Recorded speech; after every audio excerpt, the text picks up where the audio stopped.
When our father disowned us, I couldn't believe what I was hearing. It wasn't until much later that his words began to sink in, that I began to feel the weight of what it meant. Do you remember when the decision was made to come to Sharlayan? Graham said that the Forum was determined to keep us in the dark, and that Father's venomous performance was part of that strategy, to keep us at arm's length. Perhaps it was. Father argued with Grandfather on many occasions, but never with such dismissive contempt. And when he demanded what justifies the sacrifices we make in war, I honestly didn't know what to say. Neither did Alpha know, I know, but never for one moment did I believe we had made the wrong choice. So all I could do was fume silently. It was only afterwards that I realized how childish I had been, how being stubborn and self-righteous must run in the family. If I could have just mustered a civil response, then things might have turned out differently.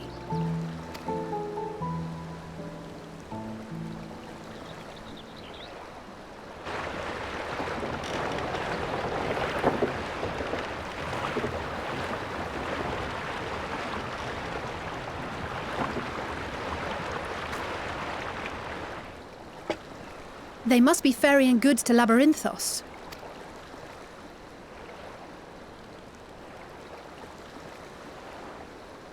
A vast complex beneath the island.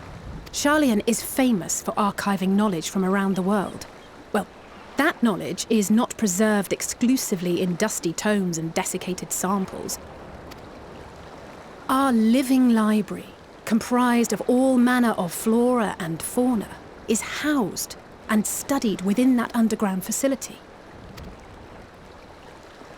Still, that did seem to be an unusually large shipment. When I lived here, it was rare to even see such cargo transported by boat.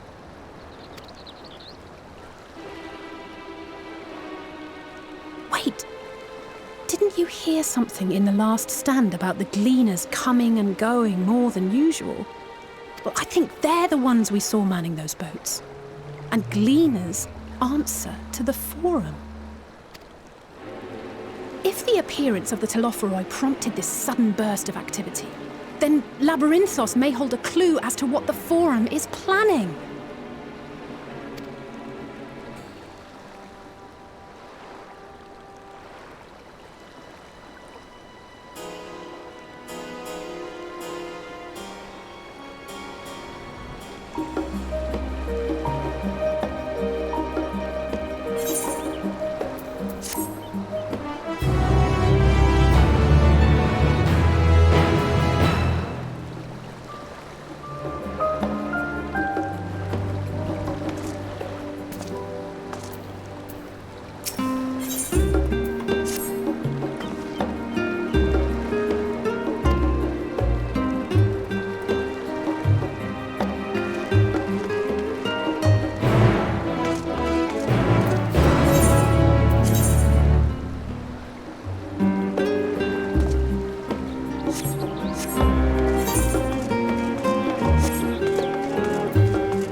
Deep beneath the scholar's city shines a false sun within a fabricated sky. In any age exist those who consider the floor an extension of their bookshelves, and this vault's architects surely belonged to that special breed. If the stack grows too high, start a new one. If no room remains, then make more rooms. A simple solution at first, and then bit by bit, a profound transformation. Knowledge buried beneath knowledge, a growing, creeping labyrinth from which there is no escape.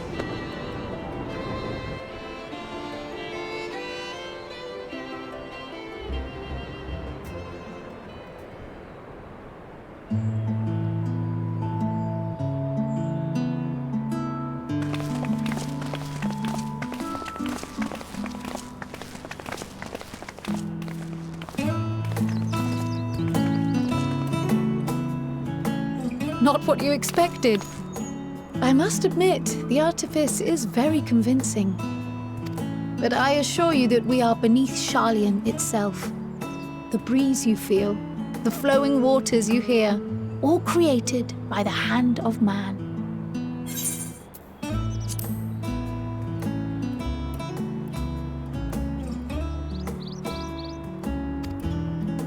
The island is volcanic, you see, and once upon a time this great hollow must have been a reservoir for magma.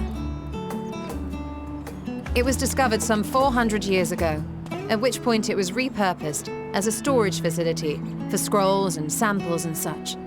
Renovations have continued, with nigh on no interruption to this day, with the lower levels still undergoing expansion.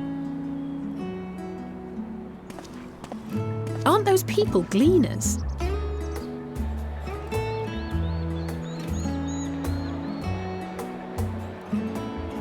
Aye, judging by their dress.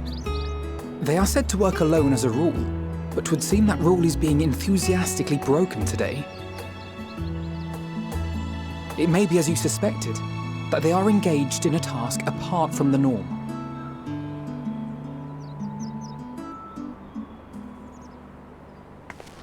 Let's spread out and get some answers then.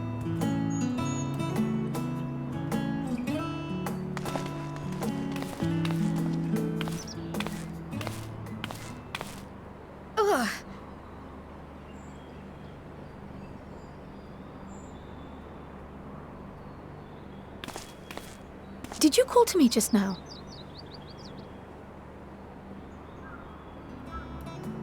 No. How odd. I must be a bit dizzy from the descent. I'll be fine, I'm sure. Let's get to work, shall we?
A fair shot. Nicely done. Let me truss this one up, and I'll make my way over to you.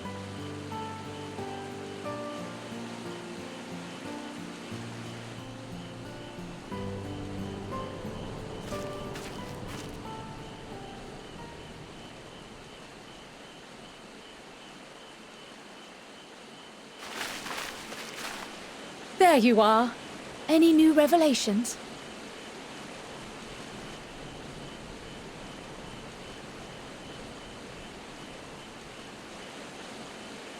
So you met with that gleaner again, this time to capture a hornbill. I understand catching and bringing in creatures from the outside, but what's the point of chasing after ones already here? Oh, it's a simple thing, really. Occasionally, we remove specimens no longer needed for study, or those we've had difficulty raising. But we can't simply turn them loose. Safely returning such creatures to their native habitats is another facet of a gleaner's duties. But not in this case, I'm afraid. I've been asked to bring the bird below.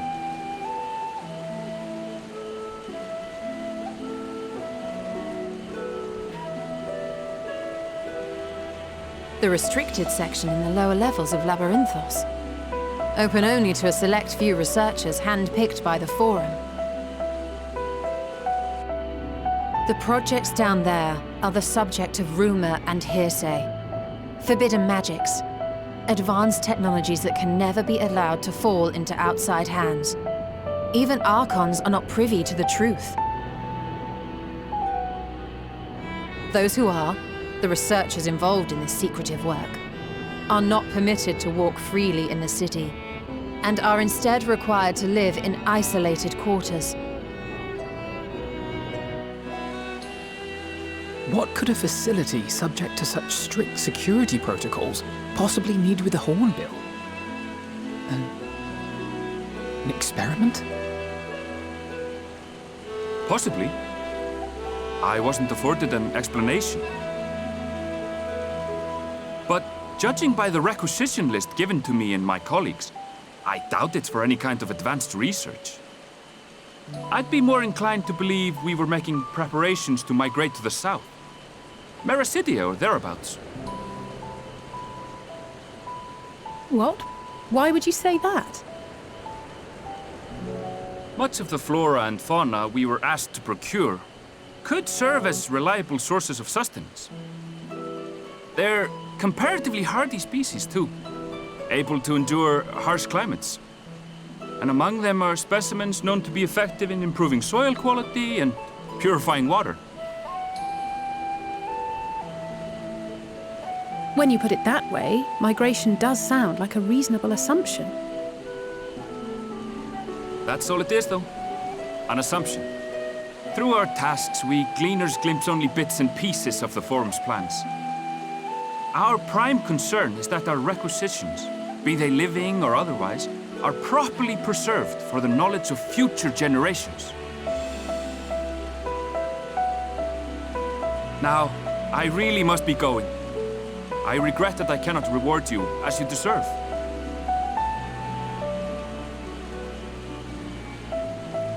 Perhaps you might reward us after a fashion, then. It is imperative that we reach the lower levels. And seeing as you are already set to descend with your assigned cargo, mayhap we could accompany you as your assistants. I'm afraid that won't be possible. Once the animals have been prepared for transport, we send them down separately via the lift. I will, of course, follow after to make my report, but I can hardly pass you off as porters when there's nothing left to carry.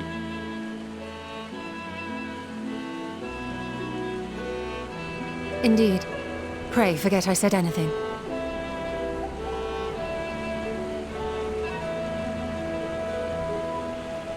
How do you feel about climbing?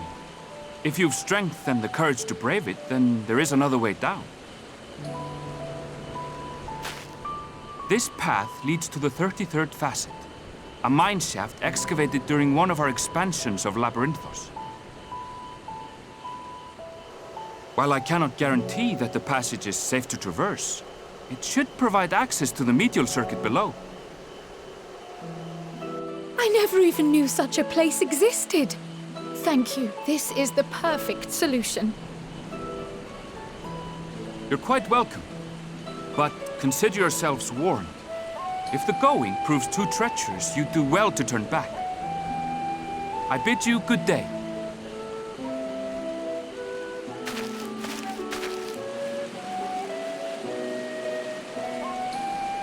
Well, turning back is hardly an option, not when we've come this far. Let's go and take a look at this mine shaft.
Hard to look away, isn't it?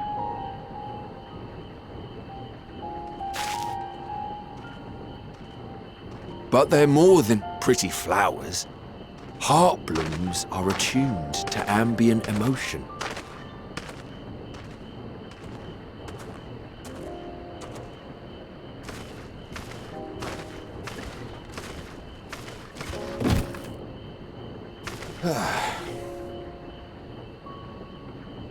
You don't seem convinced, but believe me, it's true.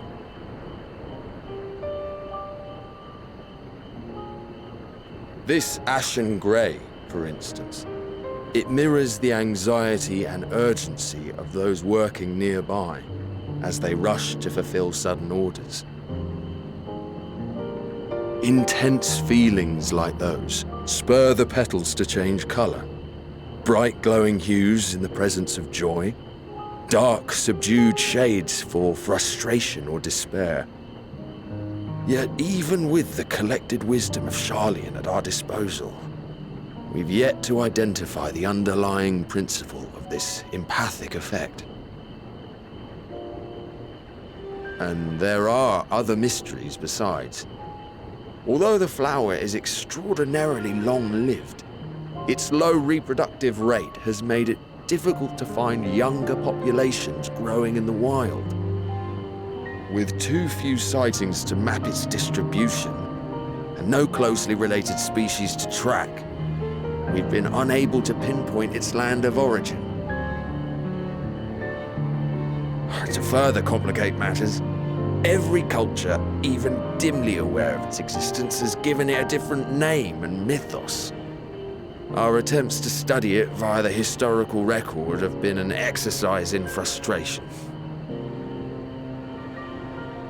As an avid botanist myself, I should one day like to unravel the Heartbloom's secrets. But I'm afraid other duties must take precedence. I will leave you to your thoughts.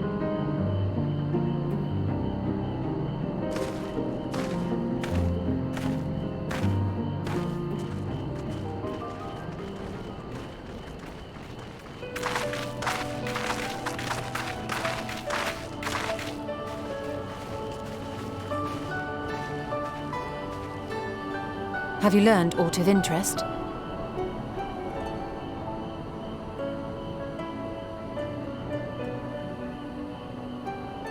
A flower that reacts to one's feelings? Strange. I must say, I have never heard of such a thing.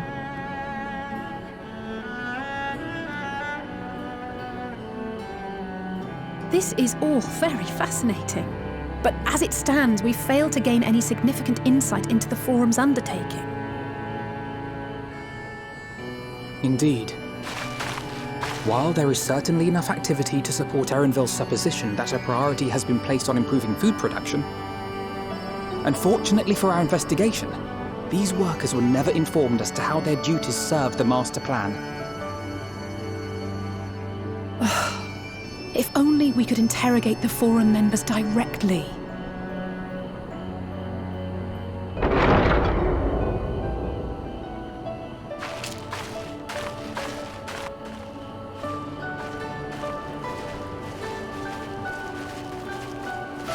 Isn't that the entrance to the Archaeum?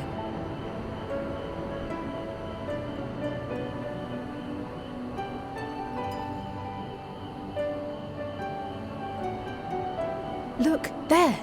I think that's Erenvil. A little difficult to tell from here, but I think you're right. He did say he was coming down to make his report. Erenvil receives his orders from the Forum. Would it not follow, then, that the superior to whom he reports is a Forum member, or at least a close associate? You mean to eavesdrop on their conversation?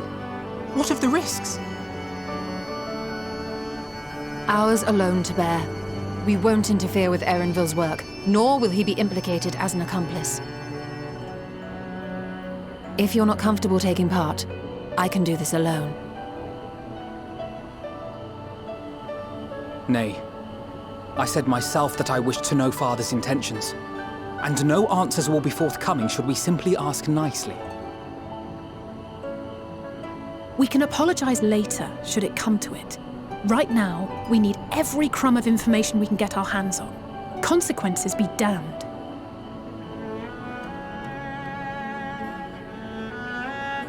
It might be best if you came along as well. In fact, we should all...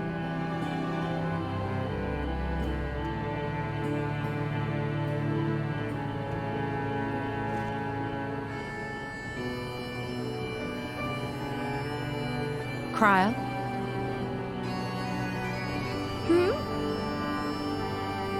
Oh, yes. That certainly sounds like a plan. I'm glad you agree.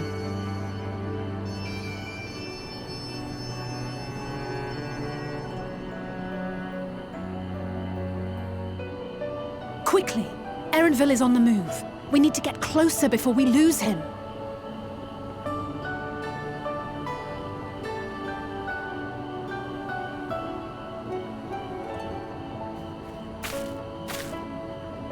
Almost. I can almost reach you.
I trust you will find your compensation to be more than satisfactory. We wish to make clear that we are pleased with the efficiency and thoroughness of your work. So much so that we have come bearing new tasks in need of your competent hand.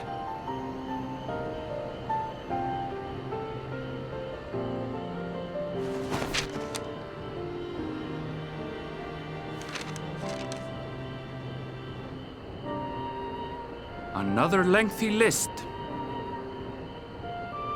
If I may speak frankly, the Gleaners have been pushed to the point of collapse by your unending demands. We are not familiars to be exploited. We are Sharlayan scholars, and we deserve an explanation for this unseemly treatment. What warrants such urgency?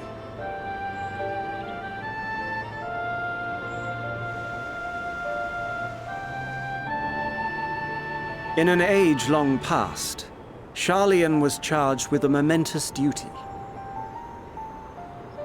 And now that word of the final days hangs heavy in the air, the time has come for us to fulfill that charge. I can say no more, but I promise you this. All will be revealed in due course. And when it has, you will understand that your toil was in service to the greatest good.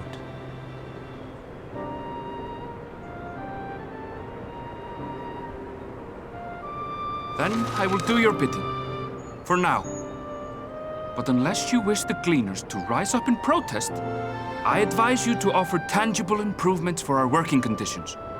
Your promised revelation does nothing to address present circumstances. A fair point. Your concerns will be conveyed to the Forum.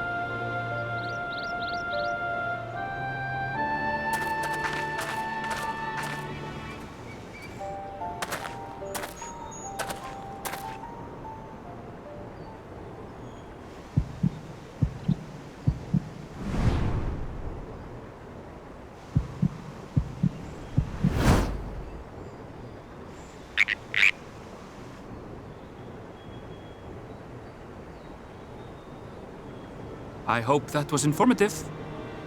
You may consider my debt to you repaid in full.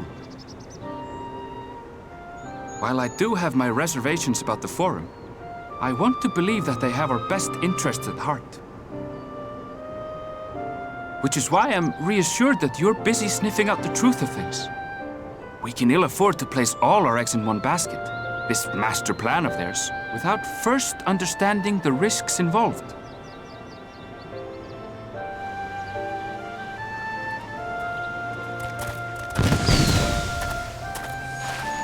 Wait!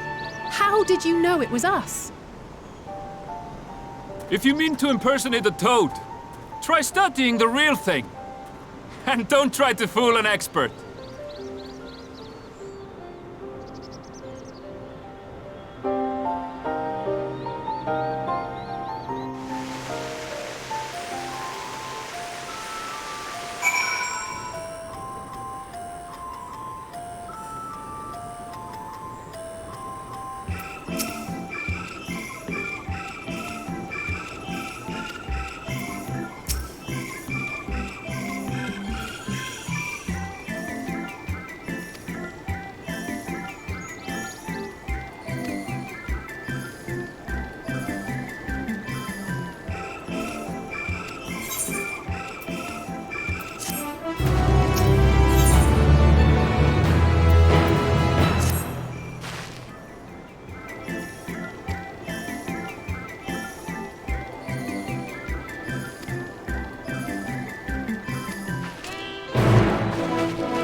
For you. The spell will keep it from wilting. She said you would need it for the journey ahead.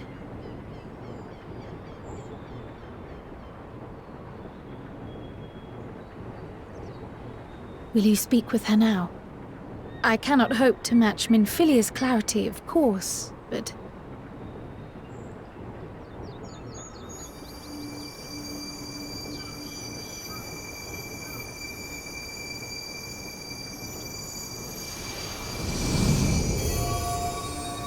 Thank you.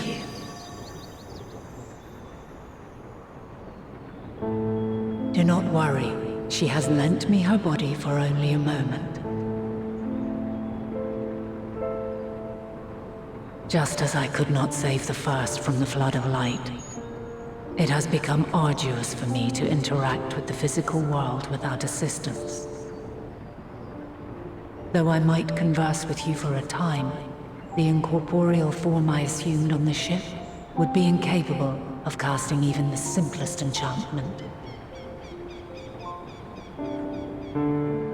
It is in the depths of the ethereal sea, the place to which all life returns, where my influence is greatest. After Minfilia's sacrifice on the first, it was to the sea, here in the source, where I ferried her soul. I wished that gentle spirit to find rest in the world she loved so well. Her, and another who may yet have a part to play, though that will depend on you.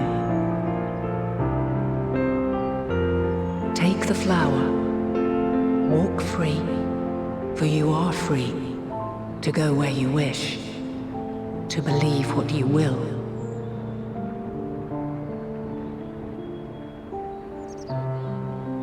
That blue will be your guide, test and proof of your conviction. In darkness, seek joy, surrender not to sadness, and see beyond despair. Walk free and bear the light for others to follow. Together, raise it aloft and let it shine, till the end, blinding and radiant.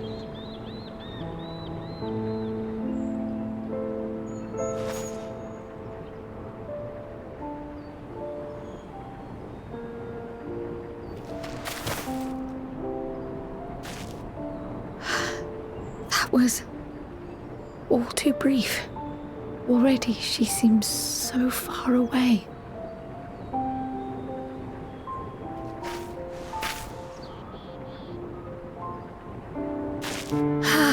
My apologies if I startled you.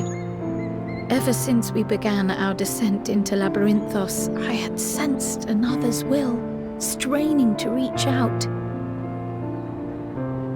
Even with my particular talents, though, I was unable to make a connection at first, so weak and tenuous it was. Once I took hold of that wispy thread, imagine my surprise to discover it was Heidelin herself. Needless to say, it seemed wise to learn what we could before letting go.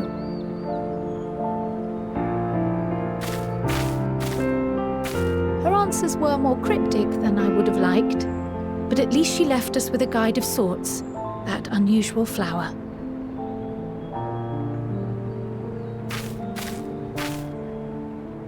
Yes, we are definitely making progress.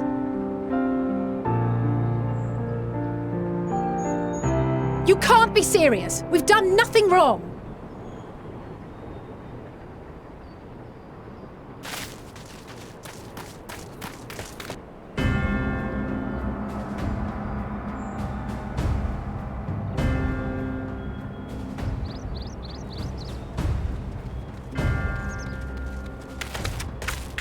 Master Fortuno?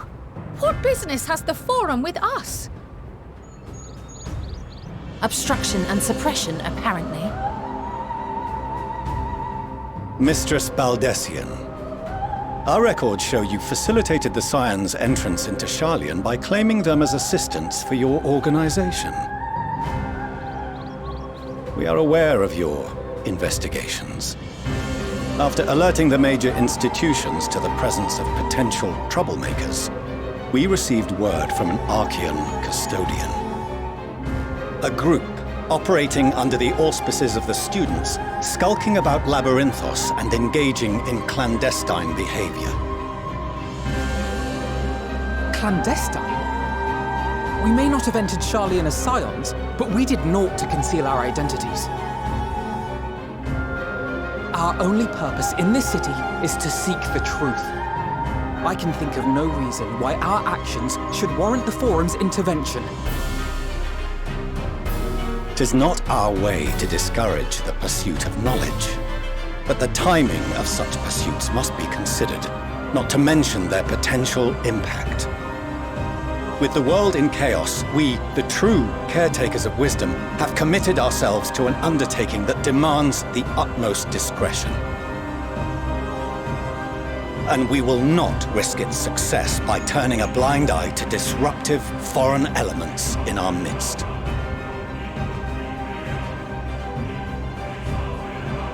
What, then, is to be our fate? Will you put us on a ship back to Eorzea? The Forum will convene to examine your case. The results of said inquiry will determine your future in this city. As for your absent companion, he has already been detained. Graha! But why? Is reading a crime now, too? Reading is encouraged, celebrated even. Not, however, of the volumes shelved in the restricted section of the library.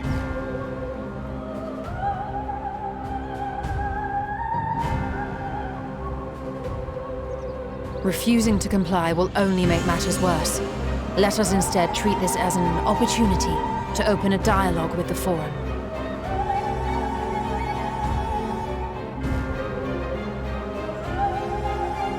Silence is often one's best defense.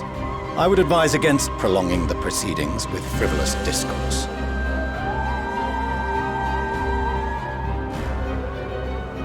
But enough. This is not the place for debate. The rostra await.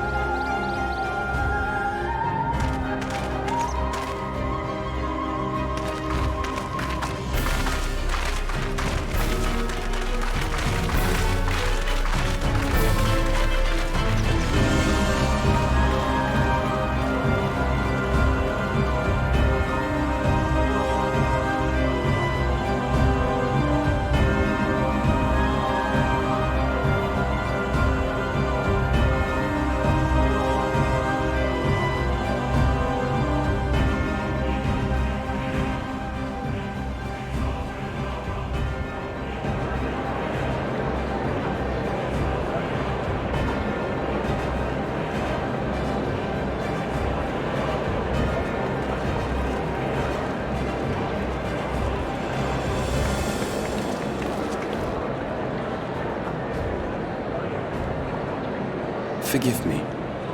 I was careless. We would have been detained regardless. This way, at least, we managed to stay together. I trust your time within the Forbidden Archives was well spent.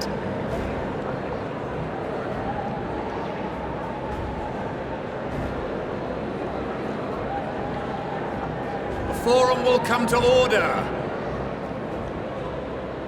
This inquiry is now in session. As Speaker-elect, I will be presiding over the day's proceedings. Master Fortuner, would you be so kind as to restate the matter which compelled you to summon your colleagues with such urgency?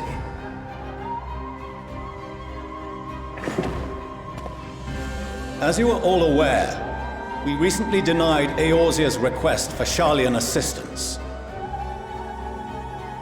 Since then, certain individuals dissatisfied with our decision have taken it upon themselves to interfere with our work.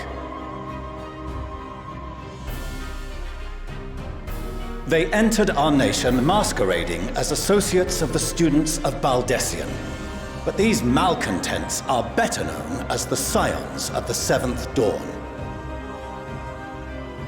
These militants wield influence with both the Eorzean and Eastern alliances, and are inextricably involved with the crises presently afflicting the world at large.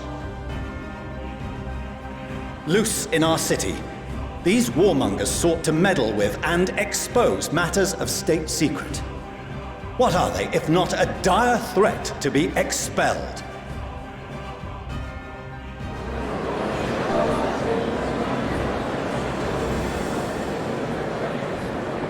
You have tarnished the good name of the students. Galuf would be ashamed.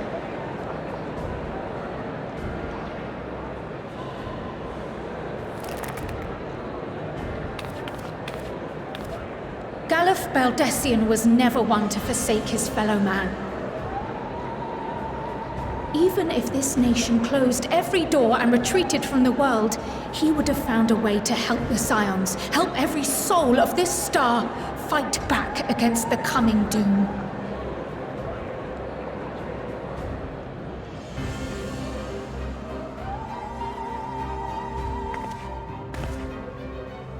A terrible enemy stands poised to lay waste to all we hold dear.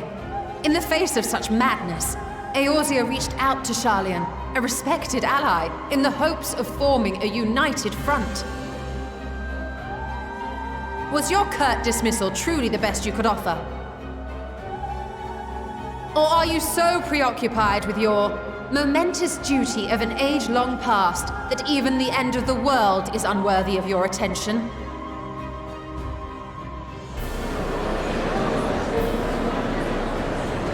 Whence came this revelation?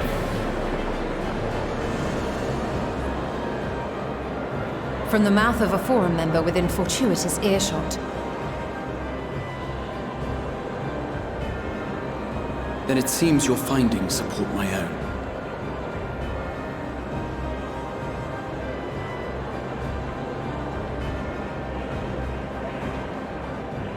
The reason I visited the restricted shelves was to study records of the Forum's policy-making process, to better understand the historical trends underlying their most major decisions.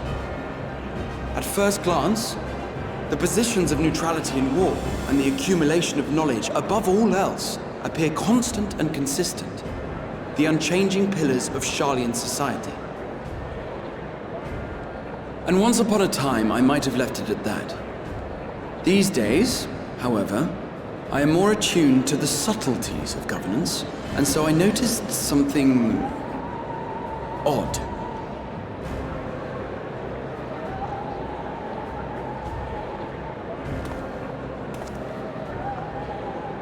From a particular point in time, the purpose of these policies shifted.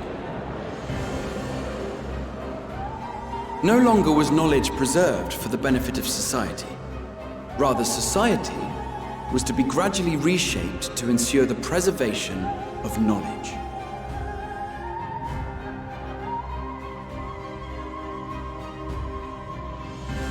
The most conspicuous and telling change was the one which befell Labyrinthos.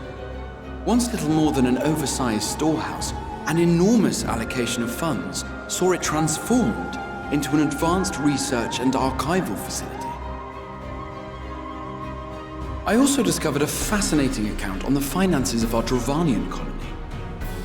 The settlement attracted students from far and wide, and the connections and tuition fees thus acquired were funneled into further improvements for the archives. Now, there is no question that our nation's progress is tied to the acquisition of wisdom. Nevertheless, The vast resources diverted for this purpose borders on the obscene. But returning to the matter of when, our change in course appears to have been made some 270 years ago. The very same period when Sharlayan scholars in the hinterlands began a formal study of the ethereal sea. You found something, did you not? And whatever it was, gave rise to your oh-so-important duty. Mind your tongue, Archon. If you had seen...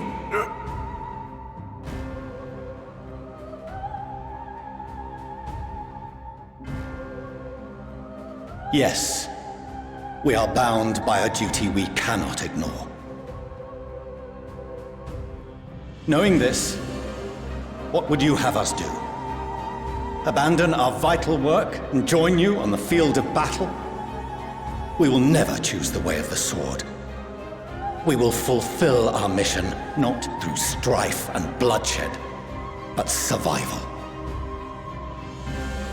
Come what may, we shall live on. We must. Do as you must, then. But we Scions will fight until the heavens fall, until our last breath.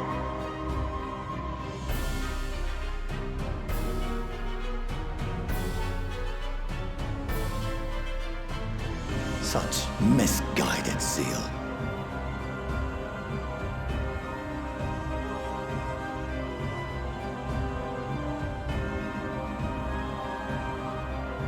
Father, Master Fortuno, I fail to understand the stance you have elected to take.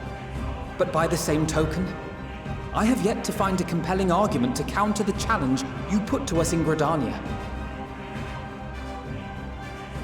Still, in the midst of my uncertainty,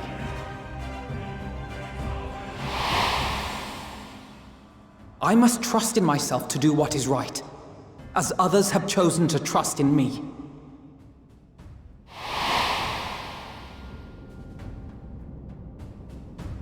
So I will continue, as I always have, weighing the consequences of my every action, and allowing my hope for the future to inform my decisions. That's quite enough. Have you all forgotten the reason for this assembly? Skolok Monteshane. He's the head of the studium and an old friend of my grandfather's. Honestly, every discussion devolves into some interminable debate. Terrible habit. Let's return to the topic at hand, By their own admission, these Scions have resolved to fight alongside the Eorzean nations against the doom which swift approaches. But there exists no evidence of an attempt to incite our citizens to do the same. Furthermore, while our decision may well have been the correct one, we cannot simply bull our way through these disagreements without inviting doubts or objections. Put yourselves in their place. Who among you would leave a tome unopened if an elder forbid you read it with no reason given? Now, if we're to quell further discontent, then we must conclude this matter with a fair and even hand.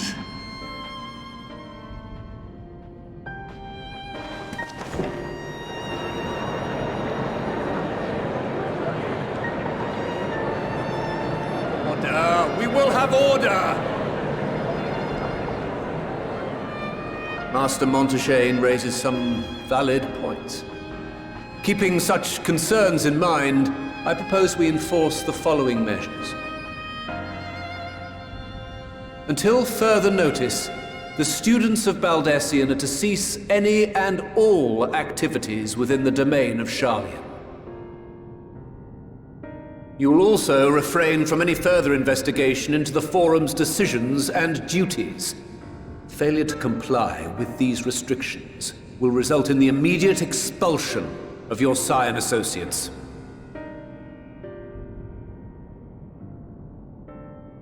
Let us put this judgment to a vote. All in favor, raise your hand.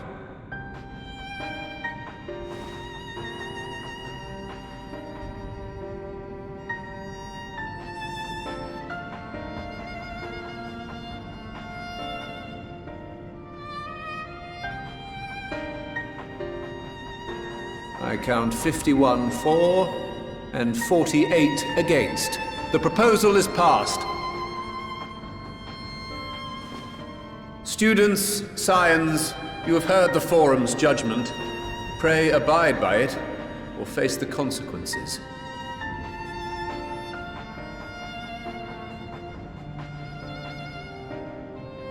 Honored members, I thank you for your time. This inquiry is concluded.